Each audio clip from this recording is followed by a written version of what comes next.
Hello and welcome back to Microcosm. This is the music channel where I talk about anything and everything to do with music that I want to talk about.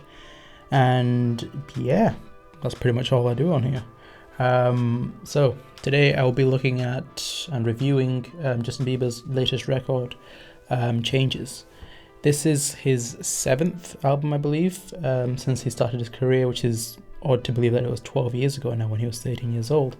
But it's his first in 5 years since his 2015 album Purpose, which was heavily EDM inspired and influenced, which really utilized and exploited the trend at the time, because that was probably near the downfall of EDM.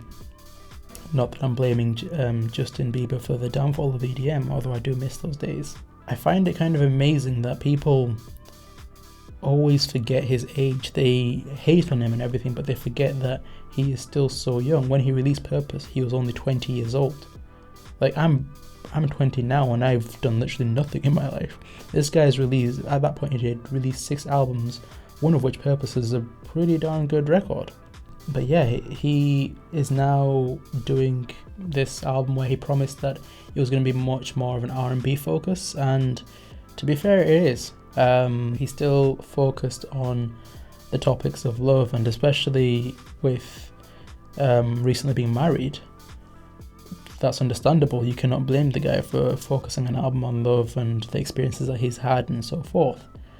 But with all that being said, to simply put it, this is a bad album. Not many songs on this album are strong lyrically, and you can see some really questionable lyrics from here and there throughout this entire album, and one of which, the first one that I really noticed, was on the song Intentions, where in the first verse I think he basically says a line essentially thanking his wife's parents for having sex because now he has her.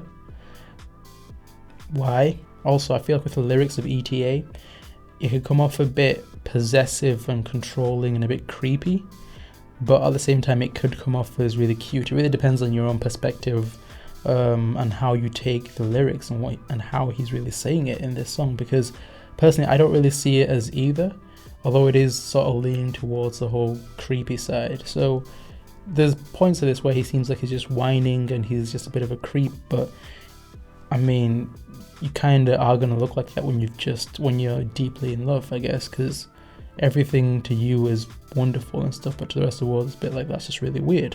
The songs seem to be quite formulaic and quite self-structured and very simply structured, because a lot of them have the normal traditional bridge, chorus, verse, chorus and so forth for a pop song, but they all have 2 very short verses which don't really lend well to exploring an idea or expressing what you really wanted to say, and that is one of the limitations that Justin's basically put upon himself, because he's not fully saying what's on his mind, or he's not exploring where else he could go, the other avenues that he could go with the lyrics and the themes that he's set up in these songs.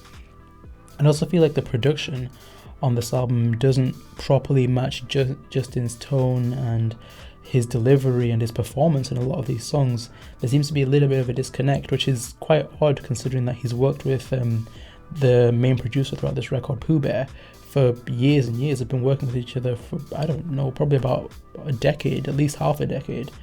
And having 2 people that have worked so often with each other and having that disconnect is a bit odd for me, because you should really, by that point, know how each other work. You should be able to complement each other, but yet the production and the vocals seem like 2 completely different entities that have just been put together and said, oh, this should work.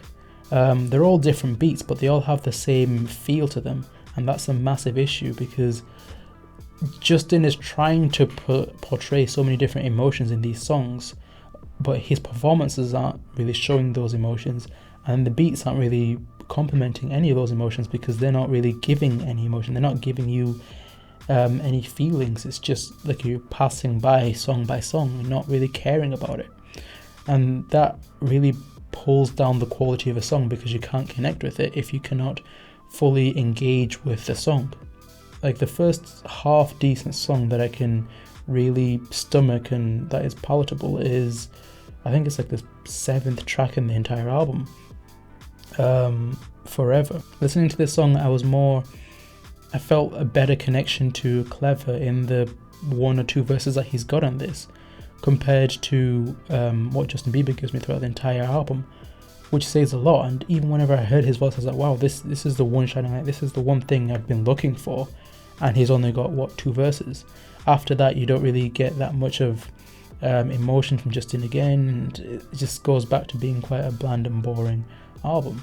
I have to admit though, the next song is actually one of the most enjoyable tracks in the album, probably the most enjoyable track for me. Running Over, featuring Lil Dicky, the legend that is Lil Dicky, the comedic rapper. He pretty much saves this entire song. I feel like the song was probably the most upbeat and the best production on the entire record. And then you've got Lil Dicky that comes in with this amazing little verse, funny, to the point, a little bit cheeky, and it's just a really enjoyable thing to listen to. And yes, it's a bit of a pathetic verse whenever you think about it, but he's a comedian. What else do you expect? He's meant to bring a bit of the fun, he's meant to bring a bit of the laughter, a little bit of the cheek, and he does that.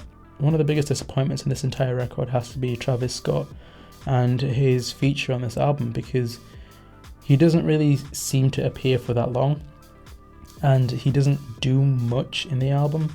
He doesn't do or say much, which means that he doesn't contribute pretty much anything to the entire record, and it's a bit of a pointless song in my opinion, because nothing really happens. It's just another song that you just go through and say yep, and that's done, and you move on. So I wish that that either there was a bit more control on Travis's part or a bit more collaboration, because it feels like it's just Travis trying to catch up and trying to jump onto this R&B beat and so forth, and it just doesn't work. If you could sort of go back and do the song that they did together on Rodeo and sort of utilize that same energy, that this could have been a great song. The songs that are okay on this album are the songs that have a more stripped back and laid back production, and that is because they don't really have any electronic beats, nothing like that. There's no real R&B vibes, it's just like an acoustic. Those songs are changes, at least for now, and That's What Love Is. And yeah, they're songs that I do really enjoy when you put it in context of this album. As far as this album goes, they are the songs that I enjoy the most. So I feel like if going forward Justin's gonna try and continue on this wave and stuff, I'd say he has to strip back a bit of the vocal, a bit of the production, strip back and go back to the basics, even if that means going back to acoustics and so forth. He just needs to sort of relax, take a step back with the production, maybe find a new producer, because Pooh Bear has not really done him any favors on this album. So yeah, I'm a bit lost on where he can go next with this.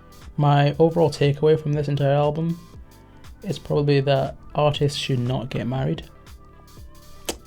And I say that because last year we got given one of the most disappointing albums of the decade with Chance the Rapper, where he was basically focusing on his marriage and lovey-dovey stuff, and it was like, okay, yeah, cool, whatever, can we just get to the serious album stuff? And he only had like half a decent song in the entire album. This is a little bit better, well, this is a lot better compared to that, but it is still on that whole theme and census of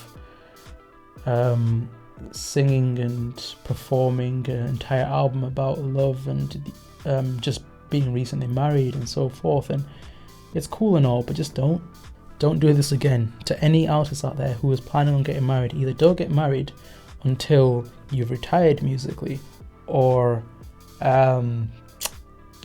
just marry and do not talk a single word about your marriage. Kanye did this thing. Kanye basically did that. Everybody was expecting him to talk about his marriage and everything in the life of Pablo. He didn't. That was a great record. He didn't talk too much about it. Amazing record. See? You don't need to talk about it. It's just a marriage. So yeah, like, share, subscribe, hit that bell. Follow me on all the socials, mainly just Instagram to be fair. Tell me what you think about this album, what you like, what you don't like, favourite parts, least favourite parts, and so forth. Tell me what you want me to review next. or any albums that you're looking forward to in the future, either down in the comments or DM me and I will respond, hopefully. But yeah, for now that is it. This has been Microcosm, I guess. I'll see you again next time. See yous.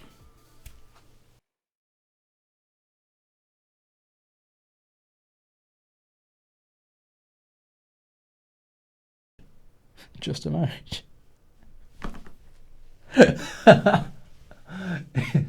It's just a marriage.